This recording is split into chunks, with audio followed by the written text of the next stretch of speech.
Hello and welcome back to the another episode of Daily Quiz for IAS Prelims 2025. It is 4th September today and we are going to discuss these important articles which are on the slide, which were in the newspaper actually. So we are going to discuss them a little bit and derive some prelims based questions from them and solve those questions. If you are the first time visitor of this channel, then let me introduce this initiative to you guys. You know, in this video, we discuss three types of questions. The first set of questions are from the current affairs. We take up the most important current affairs from the news articles. We break them down here and derive some prelims based questions. Actually, the purpose is to give the idea how the UPSC can frame a question from these articles. So we help you in connecting this preparation, in connecting the dots, how you can use these articles for your prelims preparation. So this is the first purpose. We frame questions from the current affairs itself, and the another set of questions are from the from the static portion. Today we have to discuss the concept of the constitution.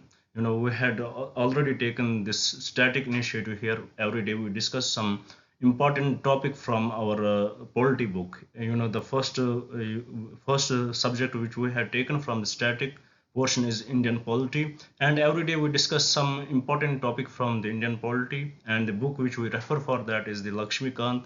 And at the end of our session we discuss few previous year questions. What we do, we try to use various methods by which we can solve those questions and get the information from those questions, and we will discuss how this information can be implemented in your next exam.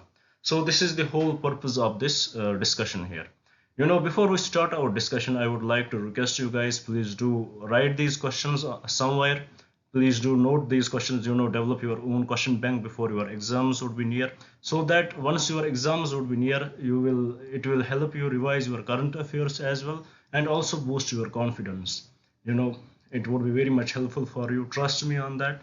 You need these questions for your exams.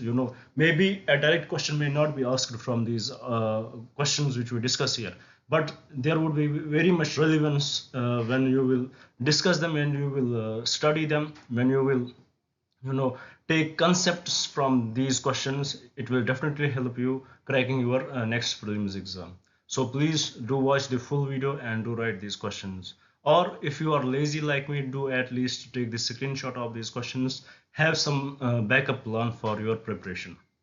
After that, I would like to request you guys, please do subscribe the channel and share it with your friends too. Now, without any delay, let's look at the topics which we have to discuss today. First we will take the context of these topics, why they are in the news, discuss a few important points which were in the article itself, and derive questions from them. The first important topic which was in the news is the most eight Naxals were killed in the Dantewada town in Chhattisgarh in an encounter. So, what is this Naxalism? How it started in India? What is this Maoism? How it started in India? Let's have a little discussion over it. Actually, this Maoist ideology, it is extreme left-wing ideology for a democratic country, for a stable country, for a country who is governed by the rule of the law. There is no space for the extremism, whether it would be extreme left wing or extreme right wing. There is no space for it.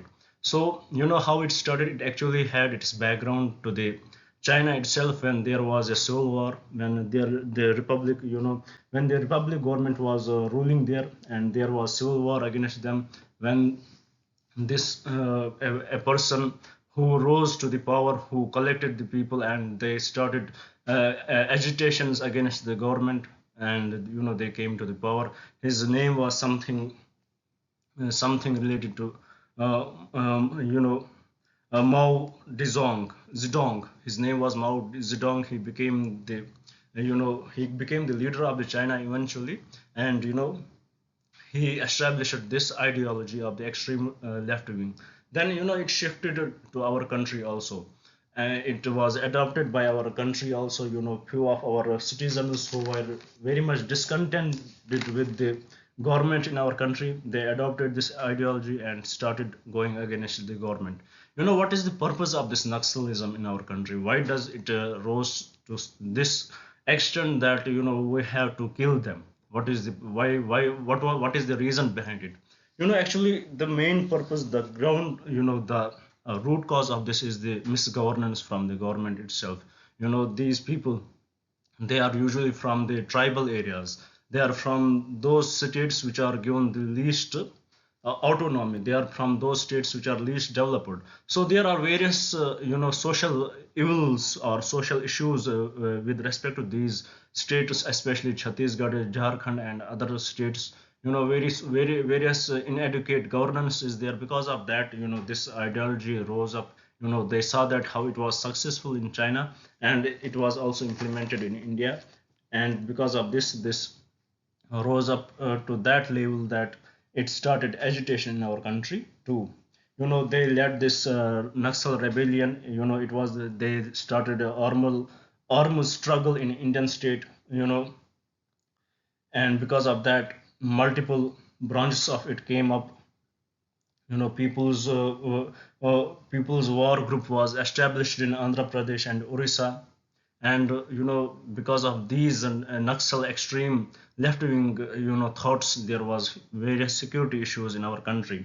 And also during the time of the Atal Bihari Vajpayee, he said that Naxalism is the biggest concern in our country. Same does the Manmohan Singh said that Naxalism is the biggest concern in our country. So with respect to this is little idea behind the Naxalism, behind the Maoist ideology in our country. So with respect to this, there was an encounter where nine Naxal militants were killed in Dantewada encounter. So here, what becomes important for us with respect to the prelims, it is the Dantewada town, and in this there was a mention of the Operation Green Hunt, which was brought by the Manmohan Singh government then. So we should know about it. Yeah, and we should also know a little bit about the history of this Naxal movement in our country, especially the People's War Group, as it is associated with the Andhra Pradesh and Orissa, and how in early 2000 it was almost diminished. This Naxalism almost diminished, but in 2004 they came up together and formed a joint group and again regained their position in their areas. They had almost control over 80 districts in central and northeastern states of our country. But because after this after the after the approach twin approach from the Indian government, first in countering those Naxal militants and also developing the administration there, it has been reduced to now only 15 to 20 districts. So this is in a nutshell about the Naxalism in our country. So what becomes important for us is the Dantewada district, Dantewada town. What becomes important for us is the Operation Green Hunt. What becomes important for this is the Samadhan doctrine, which was adopted by the Modi government. So with respect to it, these things become important for us. So with this, let's see what question can be framed that we will discuss when we will start our questions discussion. The another article which was important, which is very important for your prelims as well as for your mains, is the AI governance. There was an important article over it. Because very soon the UN Future Summit is going to be held and India is going to take part of that summit. It is very esteemed summit.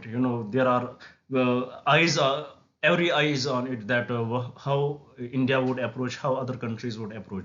Why it becomes important? Because in this summit, the countries would come together and discuss the emerging technologies like AI and all other stuff. So about AI governance, we should know a few important points in it, that it is critically emerging technology. It is the fourth stage of the industrial revolution. The first stage was the steam engine. The second stage was the electricity. Third stage was the computers, and the fourth stage is the AI governance, AI, artificial intelligence. So artificial intelligence has huge impact in our society now.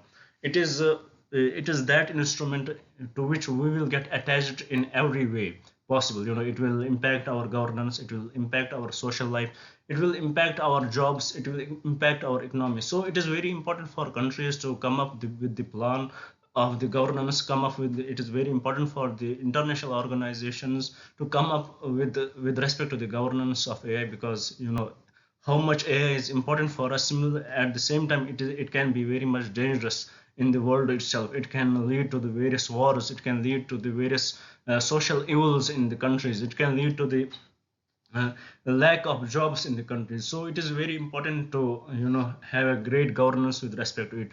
With respect to this, we should know that there are two superpowers of the world, or has already started to work on the AI governance, especially the USA, for their own interests. Similarly, China. So right now, eyes are on India, how India will approach this summit, which is UN Future Summit, and how India will deal with it, because India has to protect its interests. And as the respect of India is in the international world, that we speak for the global south, so it would be very much important. This summit would be very much important with respect to the India's approach, how proactive India would be. So with respect to this, we will form a prelims based question, and we will see what we can do on it. After that, another article, it was about the rising income inequality in India. you know the the man who had wrote this article, he has proposed the progressive taxation. About the income inequality in India, we are suffering from this, unfortunately. The top 1% of the country, the high businessman people, the top 1% of the country is dealing with the majority of the economy of the country, and the rest is rest you know and it is said that the least 55 the rest the 50%, the least 50% of the country does control only 1% of the economy. So there is huge income inequality in India. If we know about our directive principles also, it is mentioned in that there should be the distribution of the wealth equally.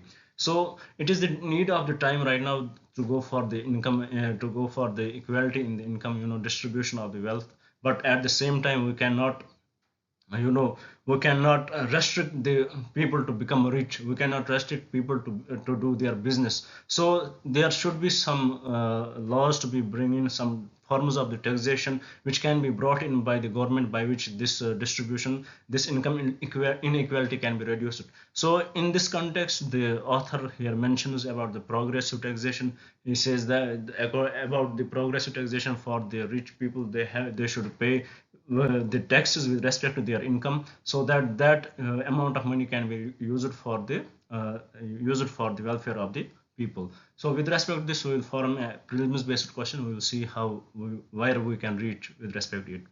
After that, there was a newspaper that Google lost its case against the USA government about the illegal monopoly. The illegal monopoly Google is enjoying. The allegations against Google were that you are you are giving lots of money to the to different devices for installing so that those devices will install this Google app search engine by default on the phone. So what it does, it violates the competition in the world. If Google, it is the top brand search engine in the country, it is at the highest in the world, it is at the highest level. So now when any phone, for example, you have Samsung or Apple, when any phone is already installed with the Google, so customers won't go for any other search engine. So there is a least choice for the customers to go for any other search engine, and it is said that it violates the competition. It violates the monopoly laws. It is enjoying illegal monopoly with respect to their business. So there are some counterpoints to it also, because what are the counterpoints given with respect to it? That Google, it is the world's top best brand with respect to the search engine. So if there is no violation of monopoly here, there is no illegal monopoly enjoyed by the Google, because it has achieved that status. Earlier, if we will go back, there was Internet Explorer, and it was said that Internet Explorer would be at the top, but Google went through it. Google defeated that in a way. And similarly, when time will come, some any other option will come and it will go beyond the Google. So according to the critiques of this decision, they say that Google has done nothing wrong. It is their achievement, it is their technology which has given them that status. And if they give some money to the device owners for installing it as a default, it is similarly like doing the real estate business. For example, if there is any company, top brand, for example Zara, they want to go for they want to open their business in a country, they will definitely go to that place where their customers would be more, and that would be they will spend in billions for their for their store. So it is similarly like that. If they are not for example, if those such brick and mortar companies are not doing enjoying an illegal monopoly, then how the Google is enjoying how the Google is enjoying this illegal monopoly when the business is almost the same. So Google will definitely go for the further further they will shift this case into the further courts. We will see more about it, but right now they had lost the case against the United States government. After that, there was another article with respect to the Putin's visit to Mongolia. Why it is important? Because Mongolia, they are the part of the International Criminal Court, and a very interesting thing about the International Criminal Court is that they had sent an arrest warrant against Putin. So, according to the norms of the Rome Statute, that Mongolia, as being the member of the Rome Statute, as being the member of the International Criminal Court, they have to arrest him, but they are not interested to arrest him. So this article becomes important. What becomes important in this article is the International Criminal Court. After that, there was a report which was established by the World Bank. It is the India Development Update. It talked about the India's growth for this fiscal year. It was revised. Earlier it was given that it would be something around 6.5. Now it has been revised to 7% for the financial year 2024-2025. So with respect to this article, what becomes important for us is India Development Update. It is established, or it is brought out by whom? It is brought out by the World Bank. After that, we will discuss the static portion. Today's discussion is about the concept of constitution. We had discussed the modern history laws with respect to the Indian polity. Now let's start our Indian polity with in a convenient way. Today we have to discuss about the concept of the constitution. We will discuss a few important points with respect to it, and slowly and steadily we will try to complete everything in it so that it would be easy for you to understand all the points. Or at the end we will discuss few previous year questions. So this was about this was in nutshell what was in the news. I will again repeat for you guys, the aim is not to discuss the news analysis, but why we take it, so that you will get the context of the questions. And also, if you had not read the newspaper, it will at least help you in getting the idea what was in the news. And for your information, I would like to say that we take up the most important points from the article. We don't take the article in nutshell, but we take the most important points from the article, so that if you will not read the newspaper, at least it will help you in some way. I won't tell you don't go for the don't read any newspaper. It is totally your choice. But if you will stay with this, it would be enough for you with respect to the prelims. Now, with this, let's move to our first question, which we had brought. Here, the first question says, Dantewada, a place recently seen in news, is located in which state? Such questions do come in the exam. If you had, gone through the news, gone through the earlier question papers, you would find out such questions. So here, Dantewada, it is in the news because there had been various encounters against the Naxalists. So here the question says, Dantewada, a place recently seen in news, is located in which state? Is it located in Andhra Pradesh? No. Is it located in Maharashtra? No. Is it located in Himachal Pradesh? No. It is definitely located in Chhattisgarh. So for the question number 1, the correct option is option C. Now coming to the another question, it talks about the Operation Green Hunt, which we discussed that it was brought up by the Manmohan Singh government. It is with respect to the controlling or curbing the Naxals in India. So here the question says Operation Green Hunt was a large-scale counter-insurgency operation conducted by the Indian government. Which of the following statements about the Operation Green Hunt are correct? First statement: it was launched primarily to combat Naxalite moist insurgency in various states of India. 100% correct. Jharkhand, Orissa, Chhattisgarh. Statement 2: the operation was conducted jointly by the Indian Army and the Central Reserve Police Force. No, it was not conducted by the Indian Army, so this option 2 becomes incorrect. Option 3: the operation was named after the famous Green Revolution, which aimed to enhance agricultural productivity. Totally incorrect. Option 4: the operation was primarily focused on the state of Jharkhand, Chhattisgarh, and Orissa. 100% correct. So, with respect to this question, with respect to the Operation Green Hunt, the correct options are option 1 and option 4 only. And from the code given below, the correct option is option B. I hope with these questions you had understood the context, also you had understood this question also, and I would again request you guys, please do write these questions. If you are not writing these questions, at least take the screenshot of them so that you will have the material when your exams would be near. With this, let's move to the question. It talks about the match the following. We discussed about the AI governance. There was nothing much about the prelims itself, but a question like this can be framed from that. Here first statement, we have to match these. First stage of industrial revolution, definitely it is defined by the steam engine. Second stage of industrial revolution defined by the electricity. Third stage of industrial revolution defined by the computers. And the fourth stage of industrial revolution defined by the artificial intelligence. So all the four are matched correctly with respect to this question. Coming to the another question which was in the news, it is about the progressive taxation, as we discussed about the income inequality in India and the concept of the progressive taxation. Here it says progressive taxation is a key concept in fiscal policy. Which of the following statements accurately describe progressive taxation? First statement: in a progressive tax system, tax rates increase as income increases. 100% correct. Statement 2: the primary objective of the progressive taxation is to redistribute wealth and reduce income inequality. 100% correct. That is why it was in the news. Third statement: progressive taxation implies that all individuals pay the same percentage of their income in taxes. No, totally incorrect, because you have to pay with respect to your income.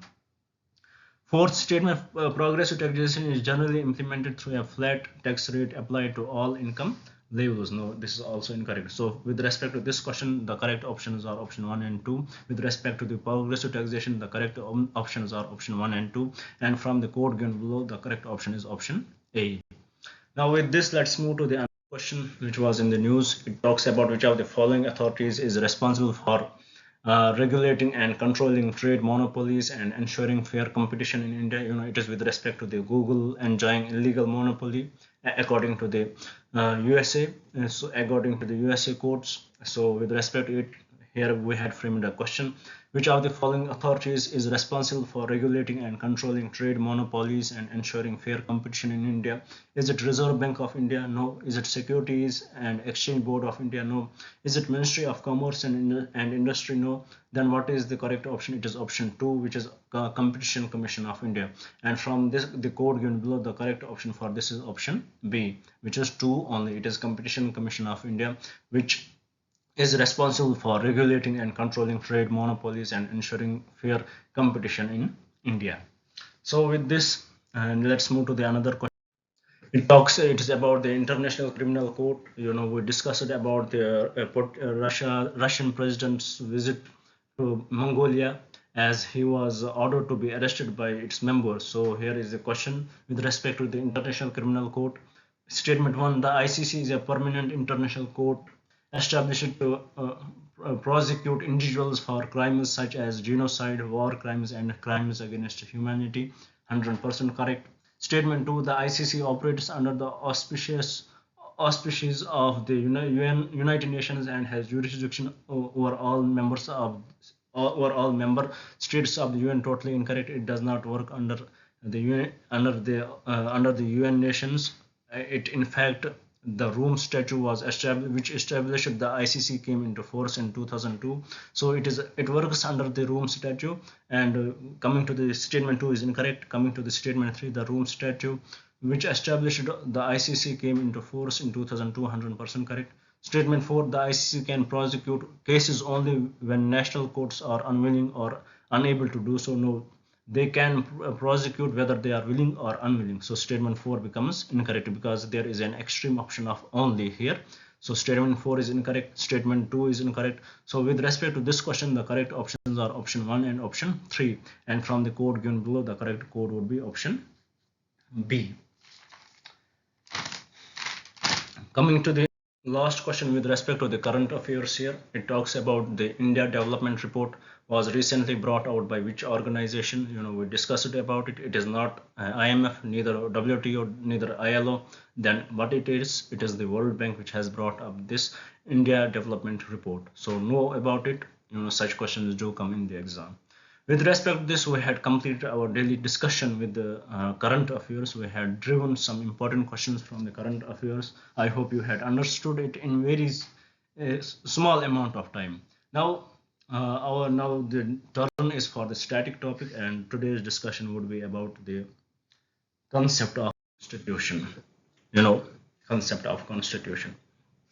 Here, let me give you an example what constitution is in a simpler terms, in a layman's language. It is very important to understand it in that language which is understood by everyone. What is constitution?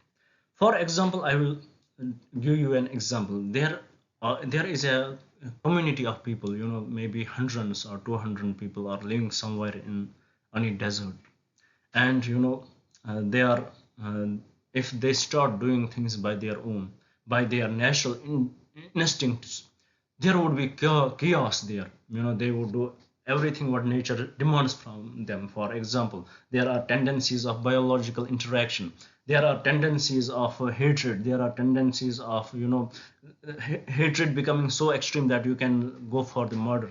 And if they are not governed by anything, then they will do anything. There would be chaos, and that community will not be able to survive. This is the real truth. There would be destruction in that community.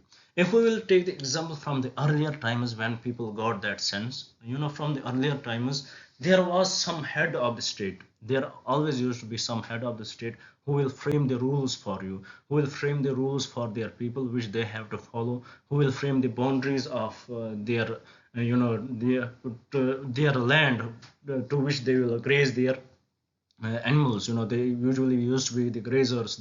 They will grow for food gatherers. They will define that area for them. It was from the earlier times also. If we will shift it to the religious level, you have the textbook. For example, you have the Holy Quran, you have the Bible, or you have the Vedas. They define the way of living which you should follow. So here comes the concept of the constitution. What is this constitution?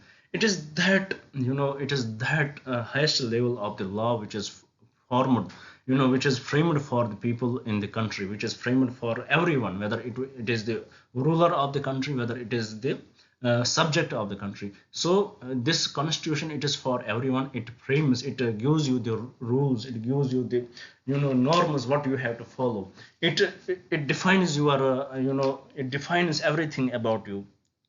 It tells you, it tells you what to do. It tells you what are your rights. It speaks with you. It tells you in what condition what you have to do. It gives you the mentality which you should have. So what is this constitution? It is the, in simpler terms, now if we understand it, it is the fundamental law of the land, or we can say it is that law of the land which defines you what you are, which defines your actions, which controls your powers, which limits your powers, which separates the various organizations, which separates the different departments, which respects your rights, which respects your duties, which which controls everything which is in the country for the good governance. So it is the supreme law of the land.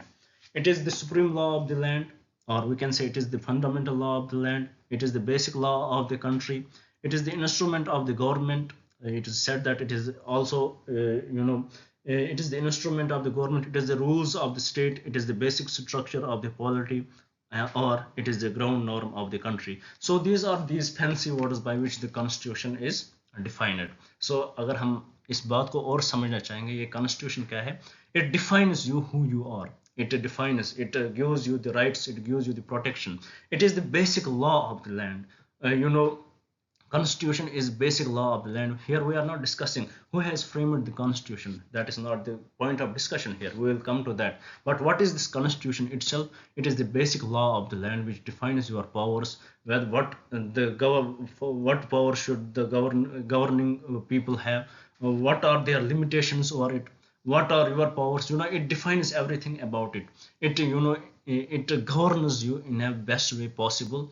So what is constitution? It is the supreme law of the land. What the law would be, for example, it may be very much dictatorial. It is up to the framers of the constitution. It is up to the mentality of the people. But what it does, it controls you, it controls it is people. So what is the constitution? It is the supreme law of the land which controls their people, which restricts their people, which restricts the powers of the people, which gives the rights, which gives the duties. So with respect to this, I hope you had understood what this constitution itself is. We will go to the various subtopics of the constitution, whether it is who has written it, what are the criteria of it. We will discuss about written constitution, we will discuss about unwritten constitution. There are many things which are to be discussed here. We are not going to detail everything here, because the point of discussing these things here is not to discuss every important. We are not going to become the philosopher.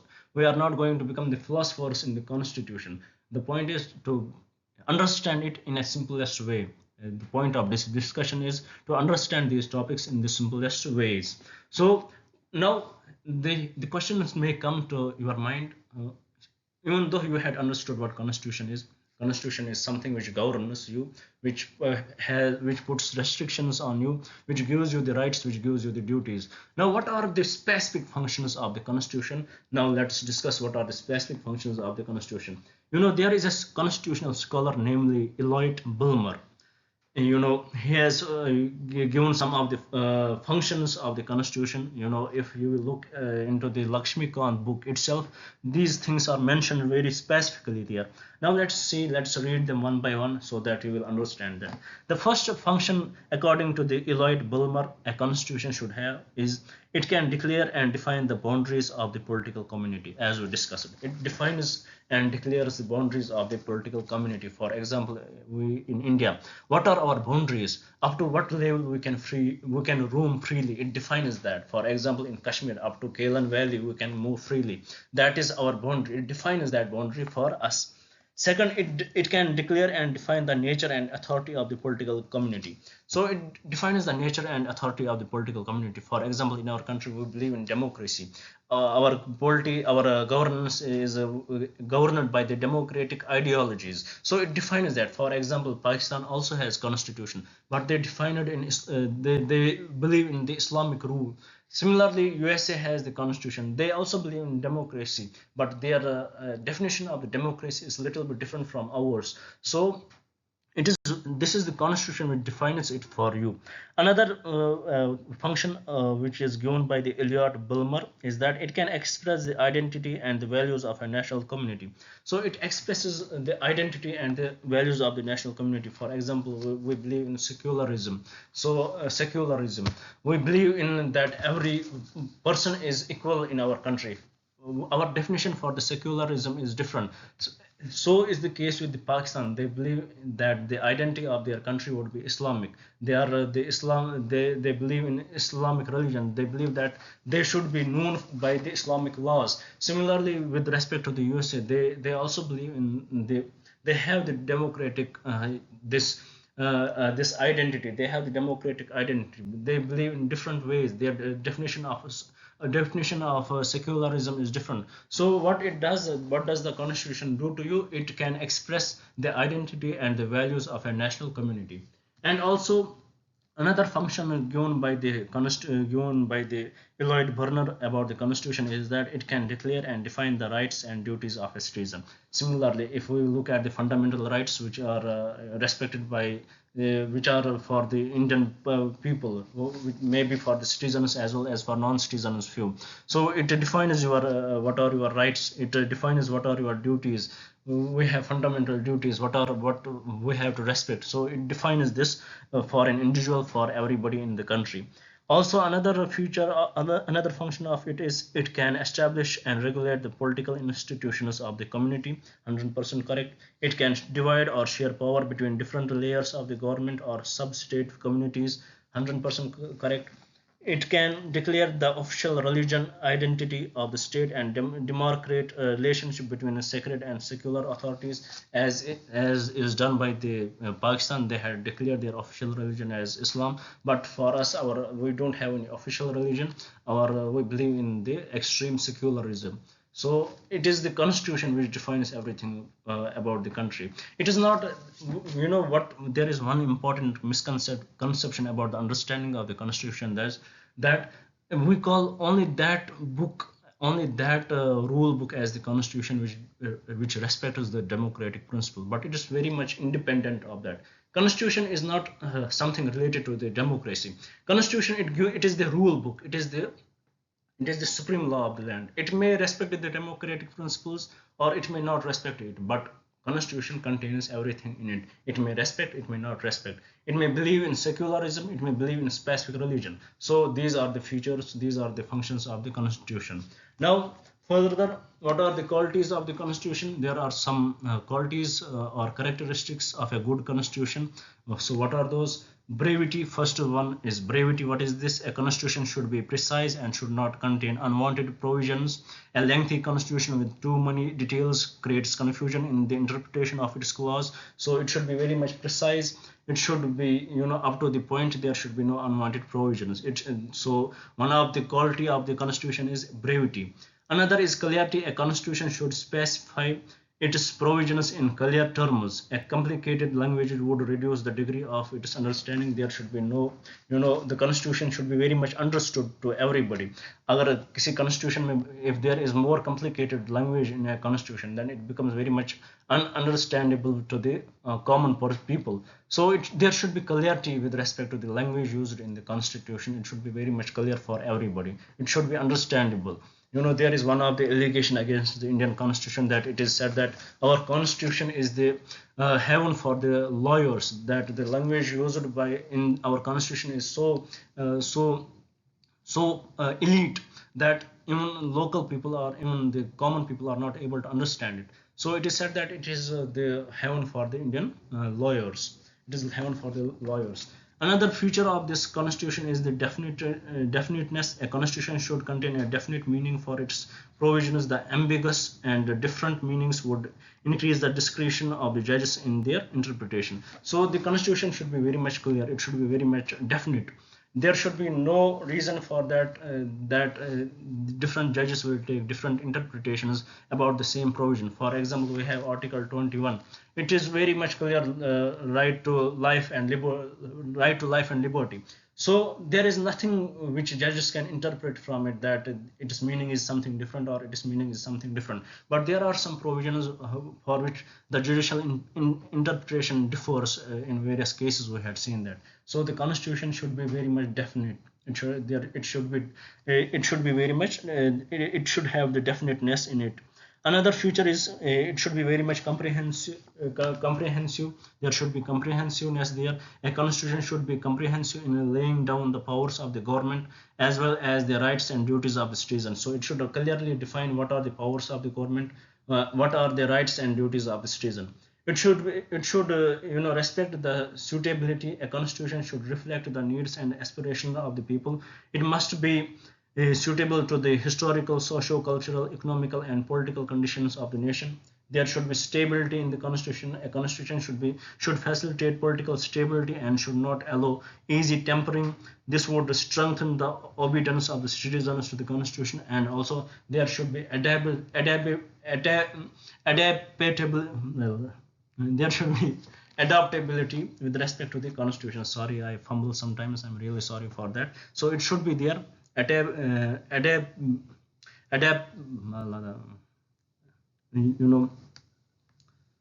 Adaptability should be there. A constitution should be dynamic and not static. It should be able to adapt itself to changing situations and recruitment.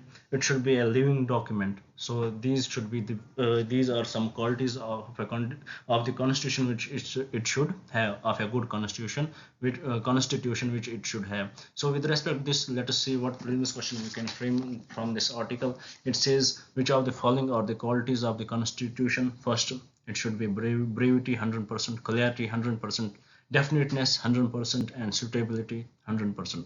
These are the key features, key qualities of the constitution. So all the statements here are correct. With this, I hope you had understood the concept of the constitution itself. I hope I was very much clear. At the end I fumbled while pronouncing the adaptability. I'm really sorry, sometimes some words are very much hard to pronounce it for me. I'm really sorry for that, but I hope in the overall context you had understood what this constitution is, what are its functions, and what are its qualities. So with this, let's move to the last part of our discussion, which is the previous year questions. Here the question number 1, it says, consider the following statement. It gives us following, we have to match them. First, Kolkata Unitarian Committee, it was formed by the Raja Ram Mohan Roy. Second, Tabernacle of New Dispensation, it was formed by the Keshav Chandra Sen. Third, Indian Reform Association, formed by Keshav Chandra Sen. So all the three are matched correctly in this question. So all the three are matched correctly. Now coming to the another question, it talks about what was the main reason for the split in Indian National Congress at Surat in 1907. First, introduction of communalism into Indian politics by Lord Minto. Totally incorrect. It was not the reason for the split. Second, and it happened after 1907. Second, extremists' lack of faith in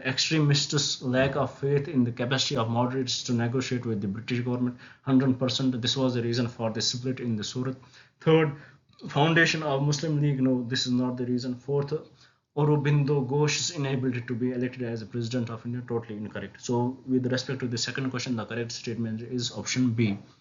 Now coming to the third question here, it talks about the plan of Sir Stafford Cripps envisaged that after the Second World War, India would be granted complete independence. No, this was not what he envisaged. Second, India should be partitioned into two. This was not the part. This is not correct. It was not envisaged by him. Third, India should be made a republic with a condition that she will join with the Commonwealth. No, totally incorrect. Fourth, India should be given dominion states. 100% correct. So with respect to the third question, the option D is the correct option with respect to the question which is related to this, the plan of Sir Stafford Cripps. With respect to it, the option D is the correct option. With this, I hope you had understood the topic. I hope it was very much clear to you. Thank you for staying with me. Thank you very much.